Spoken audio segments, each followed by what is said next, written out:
5 years after we have a project wrapped up, completed, and we're down the road, a building inspector calls me up and tells me that he will not pass the project unless I go out to the site and dig up and expose the geogrid, which is buried down below the wall, expose the drainage aggregate, and visually show him the grid lengths and the amount of drainage aggregate that we have put in place, which set off a lot of red flags in my book of what the heck is going on. You know, one of the things that bothers me about this entire scenario is he's having me pull apart a retaining wall 5 years after it's been complete for a final inspection, which makes no sense to me whatsoever. So I'm gonna go down to City Hall and see if I can get a copy of that permit real quick. And let's just take a look at it. All right, sometimes it's just best to prepare yourself with knowledge, right? So I came down to the city of West St. Paul where I originally pulled this inspection to get a copy of this old permit. Now this permit is over 5 years old. 6/13/2017, city of West St. Paul. Now as we go through this permit, I'm looking for required inspections. Do they require a geogrid inspection? Do they require an inspection of the footings? Do they require, what are their inspections that they require? And as I look at this, here's their inspection sheet. The required inspections, building final. That's it. No other additional inspections are required, just a final. And that's that.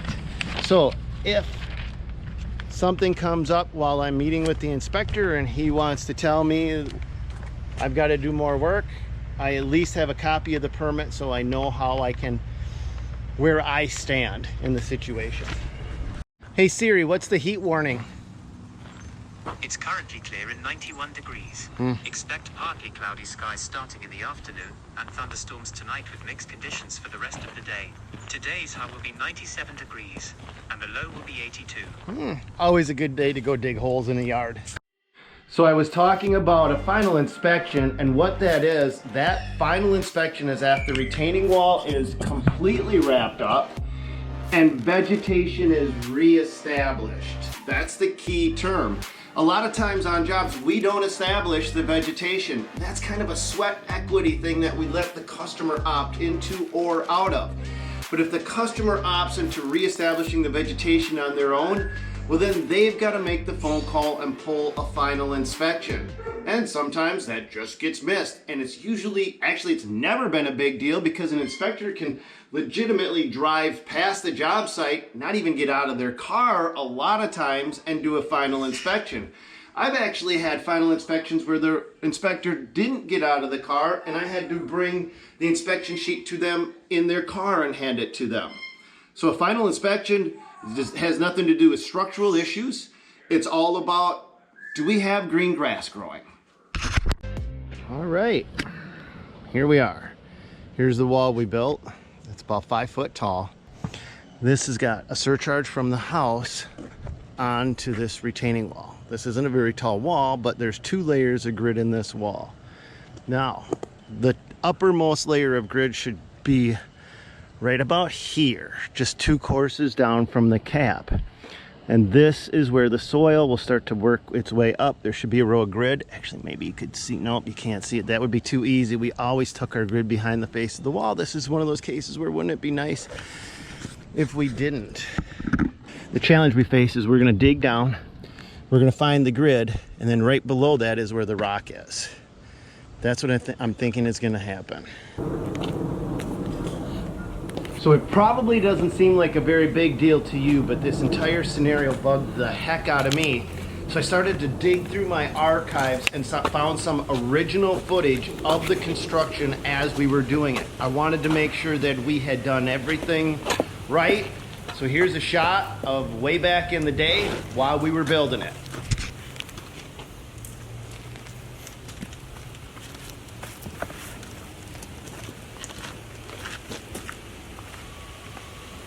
We're only going 4.5 feet high, but with the house on top, we're not risking anything. You're cutting them grids at 6, aren't you? Yep. So we got 5.5 of actual, and then 6 inches we're going up, curling up the back. You can do that, although in reality we could just go 5.5 and be fine, but that actually adds just a little extra oomph when you do it that way. So let's start digging some holes in his yard, because I'm sure everybody loves having holes just randomly dug in their yard, but that's what we gotta do. So let's go do that. So technically what this inspector wants to see is not the front of this grid. He wants to actually see the back side of this geogrid, which is buried deep below this hill and supporting this house. So to expose the back side of that grid means I would have to dig a pretty deep, pretty massive cavity to be able to go through the hill to expose that geogrid, which could then also undermine the foundation of the house that sits above it. And I'm not really comfortable doing that. So I'm gonna dig it where I wanna dig it.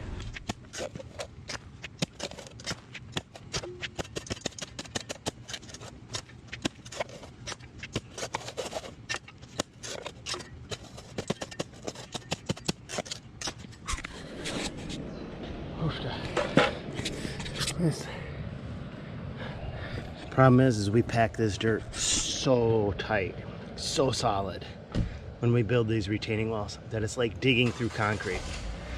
And I don't mean that facetiously, I mean it's like digging through concrete. Because we can't have any of this ground move. This has been 5 years. And so this was all dug back all the way to here, and then all this was put back in.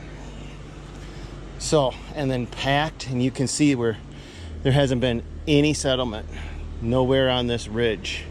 And you can actually see the excavation line right there. But this brings me back to the point when we're doing swimming pools. A lot of times I tell people, hey, we've got to be careful not to over compact as we get closer to the top, simply because we want you to be able to have a yard green space. If you want to dig a hole, you're not pounding a hole through concrete like material. So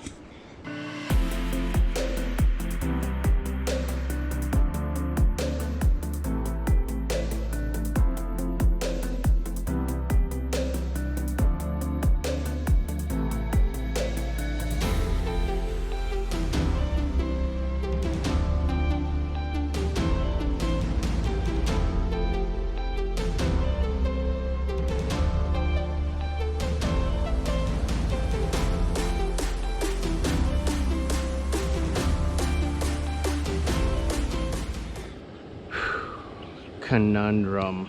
Okay, here's the grid.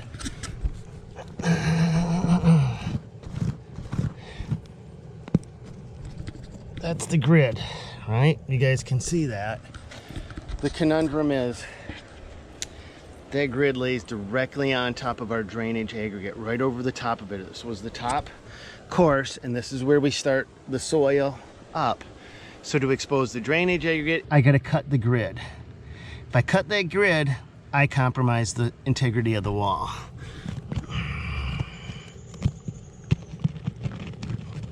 See, there's the drainage aggregate. You guys see it? Right there? There it is.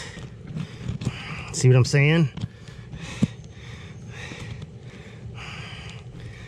That's it right there.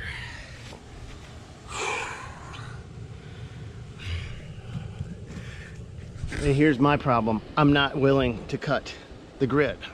I don't recommend ever perforating grid, not for fence posts, not for any reason whatsoever. The reason we stall the grid in a continuous fashion is simply so that we don't have any gaps, any weaknesses, any deficiencies in the grid, period. The grid is what's designed to hold this up. Now, if he wants me to dig all the way back, he can go pack sand, because I'm not doing that. We're gonna opt to dig our second test hole right in the corner. So I'm not here to throw this building inspector under the bus or badmouth him in any way, shape, or form, but I've been around the block enough times as a contractor to know that sometimes building inspectors can abuse their authority. And I think what you're seeing today, I think he's just overstepping his bounds. And the only reason I'm showing this and kind of going into detail on this thing is because some of you younger contractors who may not be in the game as long should know that sometimes you just need to be able to stand up for yourself. All right, so we've got a test hole dug there, like geogrid exposed. All right, well, hopefully he'll be okay with seeing this. No guarantee. So one of those questions that some of you guys may have is, wait a minute. Doesn't the rock go all the way to the top of the wall? And the answer to that is adamantly no. Under no circumstance do you bring the drainage aggregate all the way to the top of the block. You actually want to have what's called, we call it a clay cap. And what that means is we put impervious soil on top of the retaining wall, the top 1 to 2 feet, just depends on the circumstances and the situation. And what that does is any water that hits will shed and go over the face of the wall. That leaves less water to penetrate and actually move through the wall. It's an entire system that works together. In a case like this, if you look up, we've got a hill going right to the wall. So we want to have more impervious soil. And we've also got a roof that dumps directly onto the wall. So that's why we have, if you look down this wall, you'll see right here is the top grid layer. The soil goes up this way. That's where the drainage aggregate starts. So we have 1 foot plus a 4-inch cap of clay binding soil on the top to keep the water from penetrating and moving all the way through, and to equally disperse over the top of the retaining wall as well as through it. The only reason I say that is because, boy, that can be super confusing, you guys. It can be super confusing. Not all retaining walls are built the same. No retaining walls are built the same. No two people are the same. No two retaining walls are the same, but all people have the same basic stuff that makes them up, and that's no different than with the retaining wall. They're all made of the same components, but the different circumstances that each project faces, like this, dictates exactly how you need to build the retaining wall. So let's call and see if we can get an inspection today so that I can fill those holes back up. Howdy. Hey. Are you Bruce? I am. I'm Stan. Hi, how are you? Good. Nice to meet you. So I got 2 holes dug for you. Okay.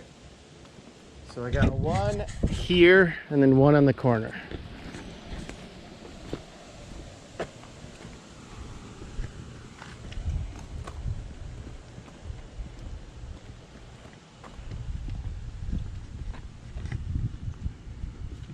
Big one back here, huh?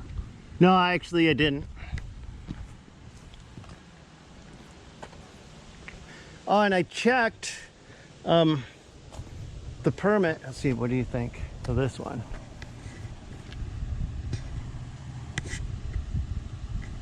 Okay. So I guess I was hoping to have a hole back here further 5 feet back to verify they came back far. Okay. Let me help you with that. That way you don't have to worry about it. You got pictures of all of this? That works just fine too.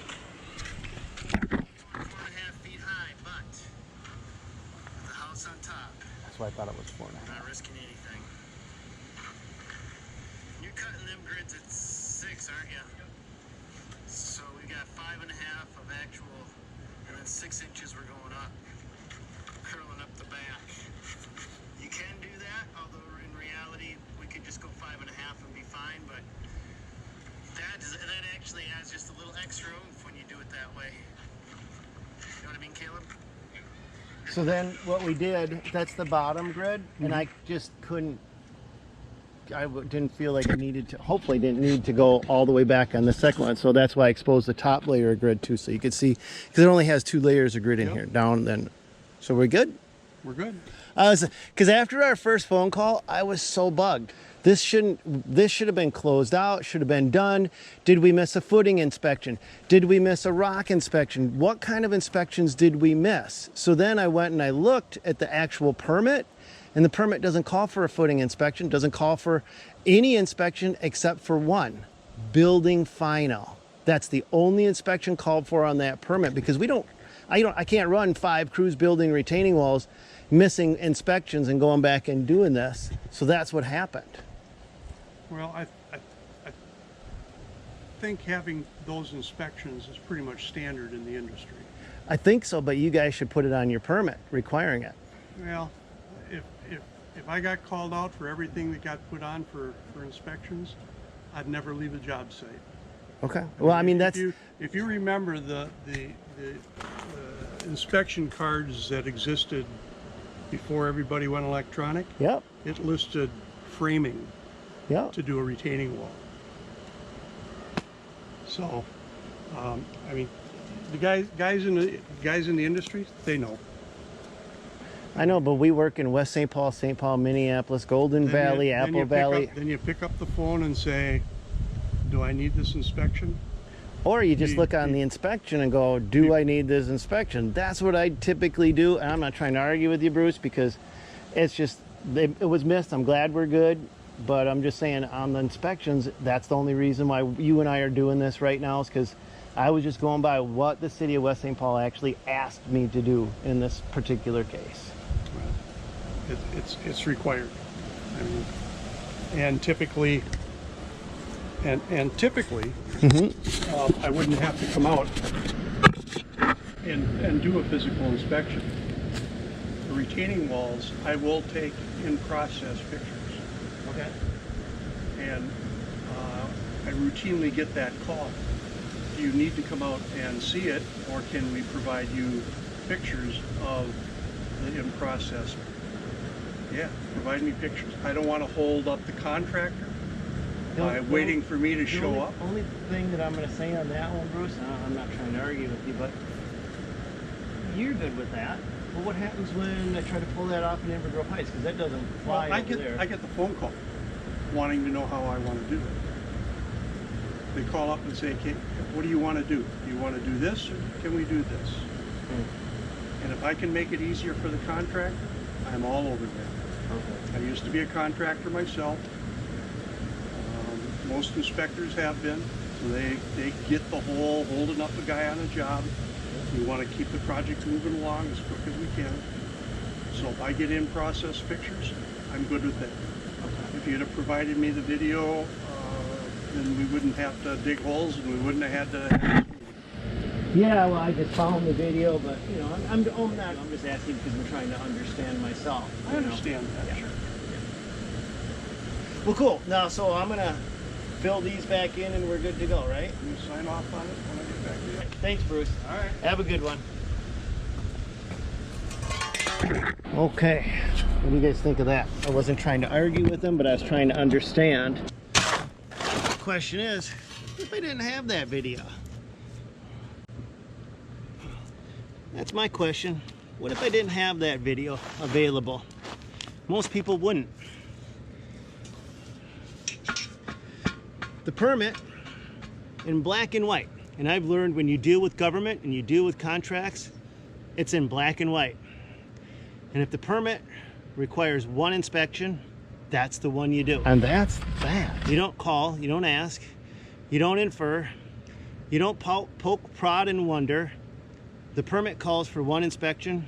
You give them what they want. If they call for 2 or 3 or 4, you follow that procedure.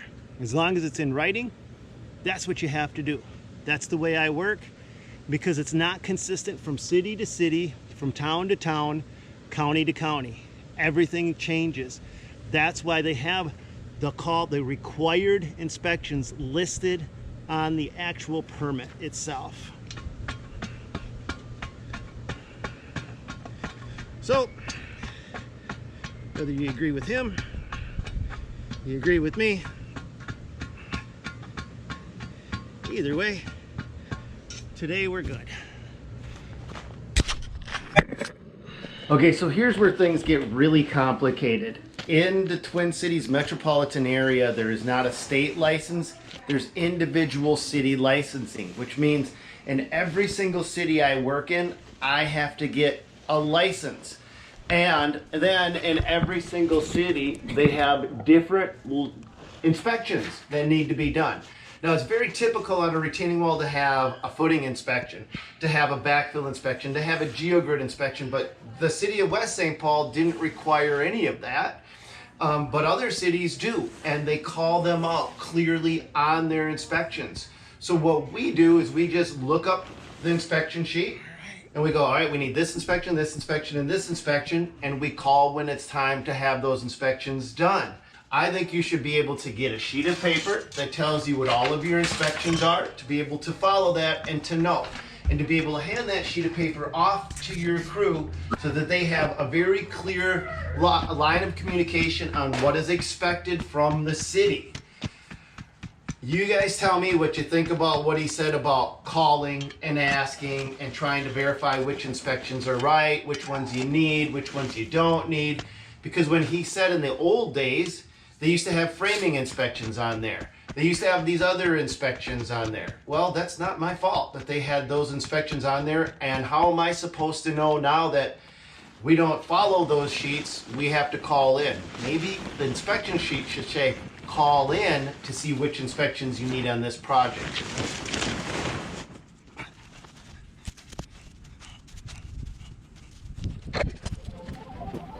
All right, back.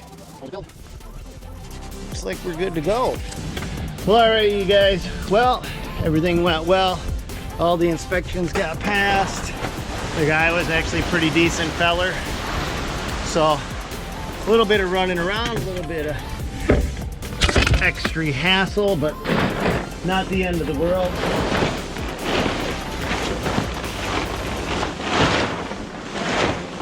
If you guys have any cool or interesting stories from one of your projects, I'd love to hear it. I'm sure some of you guys that have been out there building stuff have got stories with inspectors. If you wouldn't mind sharing, I wouldn't mind reading them. And that's all I got for you today, guys. Hope you make it awesome. Hope you stay cool. It's a nice hot day here in Minnesota. Yesterday was 105 with the heat index. I hope I never have to say that again. And with that being said, God bless, and go get them, you guys. I'm gonna do a little cleanup and get on to the next one.